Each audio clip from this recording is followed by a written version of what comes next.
Hello friends, welcome to my channel Make Law Easy. Friends, आज हम बात कर रहे हैं हिंदू लॉ में जो आपका क्लासिफिकेशन होता है ना प्रॉपर्टीज़ का।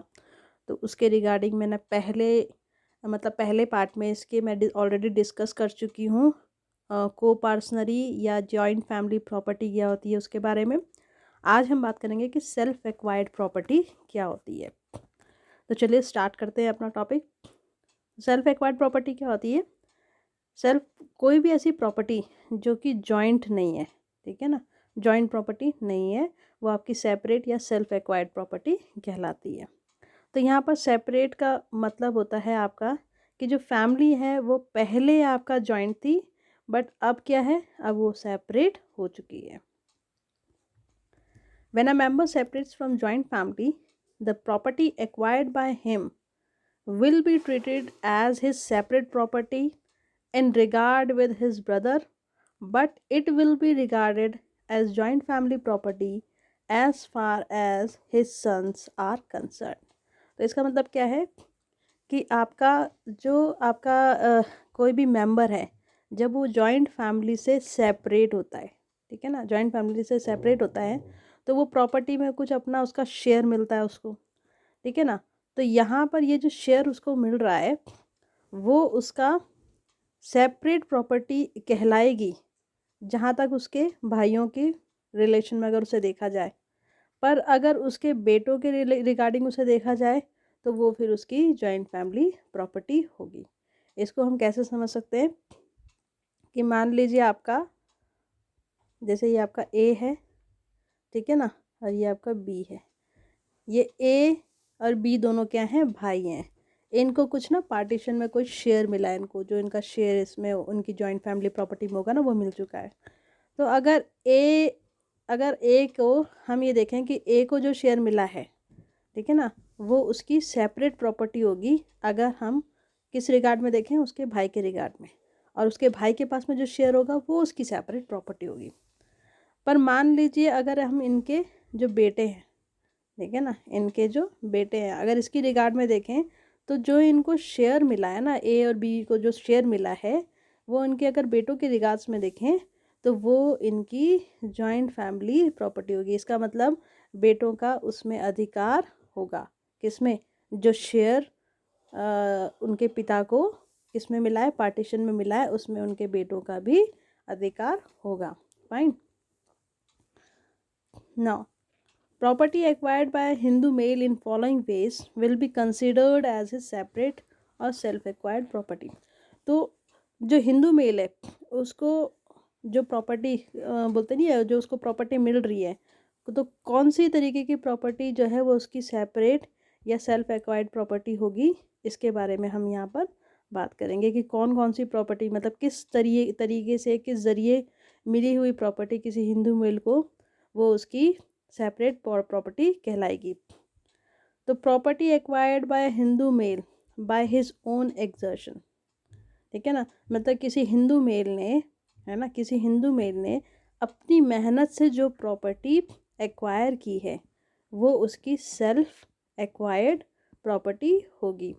पर इसमें ये ध्यान रखना है कि ये जो प्रॉपर्टी उसने एक्वायर करी है अपनी मेहनत से, उसमें जो जॉइंट फैमिली के जो अदर मेंबर्स हैं उनका कोई भी एफर्ट नहीं होना चाहिए।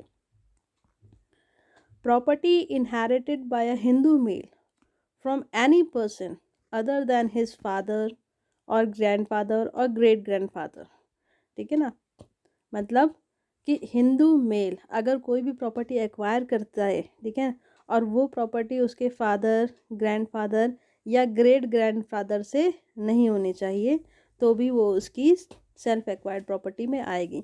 मतलब फादर, ग्रैंडफादर और ग्रेट ग्रैंडफादर से जो उसको प्रॉपर्टी मिलेगी तो वो तो उसकी एंसेस्ट्रल प्रॉपर्टी में आ जाएगा। उसकी सेल्फ एक्वायर्ड प्रॉपर्टी में कौन आएगा, कौन सा आएगा कि इनके अलावा उसे कहीं और से अगर प्रॉपर्टी मिलती है, इनहेरिट होती है, जैसे कि उसके कोलेटरल से, कोलेटरल्स मतलब जैसे ब्रदर हो गया, उसका भाई हो गया, उसके जो अंकल वगैरह हैं, कोई चाचा ताऊ वगैरह हैं, उनसे अगर कोई प्रॉपर्टी मिल रही है तो वो उसकी सेल्फ एक्वायर्ड प्रॉपर्टी या सेपरेट प्रॉपर्टी कहलाएगी। Any property obtained by a Hindu as his share as a result of partition of joint Hindu family, ठीक है ना। इसका मतलब क्या है कि इसका मतलब है कि अगर किसी पर्सन को, है ना, किसी हिंदू मेल पर्सन को कोई प्रॉपर्टी एक्वायर्ड हो रही है, मिल रही है जॉइंट हिंदू फैमिली के पार्टीशन की वजह से, मतलब उसकी जो जॉइंट हिंदू फैमिली थी उसमें पार्टीशन हुआ, उसके शेयर के तौर पे, उसके शेयर के तौर पे उसे कोई प्रॉपर्टी मिल रही, तो वो उसकी क्या क्या कहलाएगी, सेपरेट प्रॉपर्टी कहलाएगी। बट ये ध्यान रखना है कि उसका कोई मेल इशू नहीं होना चाहिए, मतलब उसका कोई बेटा नहीं होना चाहिए। अगर उसका कोई मेल इशू है तो वो उसकी जॉइंट प्रॉपर्टी हो जाएगी, वो सेपरेट रह नहीं जाएगी। Fine. Any property devolving on a sole surviving coparcener, मतलब जो सोल सर्वाइविंग को पार्टनर्स होते हैं उसको जो भी प्रॉपर्टी मिलती है वो उसकी सेपरेट प्रॉपर्टी कहलाई जा सकती है। देखो मैंने आपको बताया था सोल सर्वाइविंग को पार्टनर का मतलब है कि वो को पार्टनर, ठीक है ना, वो मेल पर्सन जिसके अलावा उस फैमिली में, ठीक है ना, उस फैमिली में कोई और मेल नहीं है या और मेल पर्सन के आने की गुंजाइश भी नहीं है, ठीक है ना। तो अगर किसी सोल सर्वाइविंग को पार्टनर को कोई प्रॉपर्टी मिलती है ना, कोई प्रॉपर्टी मिलती है और उस फैमिली में कोई भी ऐसी विडो नहीं है जिसके पास में ऐसी पावर है कि वो किसी चाइल्ड को अडॉप्ट कर सके, या फिर वो मतलब जो वुमेन है, ठीक है ना, जो विडो है उसकी वुम में कोई चाइल्ड है, वुम में कोई चाइल्ड है, तो वो उस कंडीशन में क्या होगा, सोल सर्वाइविंग को पार्टनर की सेल्फ एक्वायर्ड प्रॉपर्टी मानी जाएगी। क्यों? क्योंकि कोई मेल इशू का कोई चांसेस ही नहीं है, मतलब सिर्फ एकमात्र वही को पार्टनर बचा है।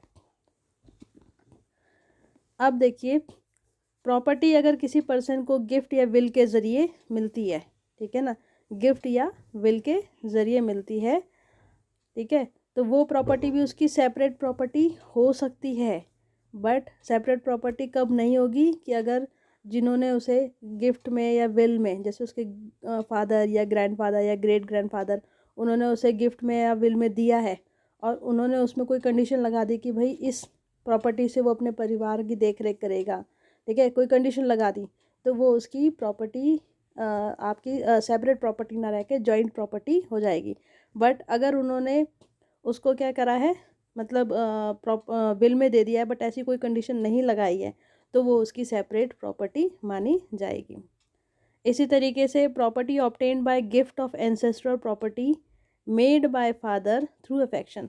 कई बार क्या होता है कि जो फादर है, ठीक है ना, वो अफेक्शन मतलब बोलते हैं ना प्यार में, ठीक है ना, जुड़ाव में, वो एंसेस्ट्रल प्रॉपर्टी को गिफ्ट कर देता है, तो वो भी आपका क्या कहलाएगी, उस पर्सन की सेपरेट प्रॉपर्टी कहलाएगी, ठीक है ना।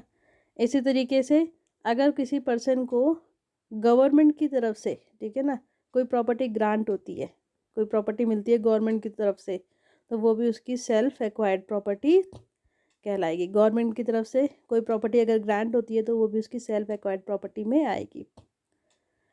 Joint family property lost to the joint family but subsequently recovered by a member thereof without the assistance of a joint family funds from a stranger adversely holding the family property। तो इसका मतलब क्या है कि अगर मान लीजिए कि कोई जॉइंट फैमिली प्रॉपर्टी थी बट वो लॉस्ट हो गई, ठीक है ना, मतलब वो जॉइंट फैमिली के पास में नहीं रही, फिर इसी जॉइंट फैमिली के किसी मेंबर ने अपनी मतलब अपने दम पर, कह सकते हैं अपनी मेहनत से या अपने दम पर, अगर उस प्रॉपर्टी को रिकवर कर लिया, उस प्रॉपर्टी को रिकवर कर लिया और इसमें उसने जॉइंट फैमिली फंड्स का इस्तेमाल नहीं किया, जॉइंट फैमिली फंड्स का इस्तेमाल नहीं किया, ठीक है ना, तो ये आपकी उसकी सेल्फ एक्वायर्ड प्रॉपर्टी में आ जाएगी। फाइन। और किससे रिकवर किया? ऐसे स्ट्रेंजर से जो कि उस प्रॉपर्टी को एडवर्सली होल्ड करता था। इसको मैं एक बार और बता देती हूँ कि जॉइंट फैमिली प्रॉपर्टी थी, वो joint family property joint family से लॉस हो गई किसी तरीके से, बाद में इसी जॉइंट फैमिली के किसी मेंबर ने उसको अपनी मेहनत से या अपने दम पे या अपनी बोलते हैं अपनी सूझबूझ से किसी भी तरीके से बिना फैमिली जॉइंट फैमिली के फंड्स को इस्तेमाल करके उसे रिकवर कर लिया, तो वो उसकी सेल्फ एक्वायर्ड प्रॉपर्टी में आएगी। अब बात करते हैं हम गेन्स ऑफ लर्निंग की, ठीक है ना। अगर मान लीजिए कोई पर्सन है, किसी के पास में बोलते नहीं है, किसी ने कोई इनकम अर्न की है और वो इनकम जो है किस जॉइंट फैमिली का मेंबर है, भले ही वो जॉइंट फैमिली का मेंबर है, बट उसने को जो इनकम अर्न की है वो उसकी एजुकेशन, उसके स्पेशलाइजेशन या किसी कार्य में उसके एक्सपर्टाइज की वजह से या स्पेशल इंटेलिजेंस की वजह से करी है, तो वो उसकी सेपरेट प्रॉपर्टी कहलाएगी। फाइन। अब नेचर क्या होता है देखो सेपरेट प्रॉपर्टी का, कि सेपरेट प्रॉपर्टी जो होती है वो एक्सक्लूसिव प्रॉपर्टी होती है।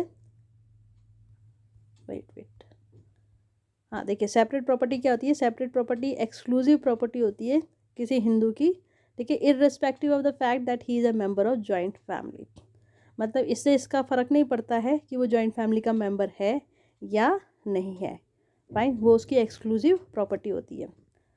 इसमें क्या होता है कि जो मेल डिपेंडेंट्स होते हैं ना, मेल सॉरी ये डिपेंडेंट्स लिख दिया मैंने यहाँ पर, ये डिपेंडेंट्स नहीं है, ये है डिसेंडेंट्स। क्या है? डिसेंडेंट्स। जो मेल डिसेंडेंट्स होते हैं ना, वो किसी पर्सन की, मतलब मान लीजिए ए है, इसके मेल डिसेंडेंट्स है बी, ठीक है, इसका है मान लीजिए सी, तो ये जो मेल डिसेंडेंट्स है ना, ये किसी अपने पेरेंट की सेल्फ एक्वायर्ड प्रॉपर्टी में कोई भी इंटरेस्ट क्लेम नहीं कर सकते। मतलब उनका बाय बर्थ इंटरेस्ट नहीं एक्वायर होता है सेल्फ एक्वायर्ड प्रॉपर्टी में।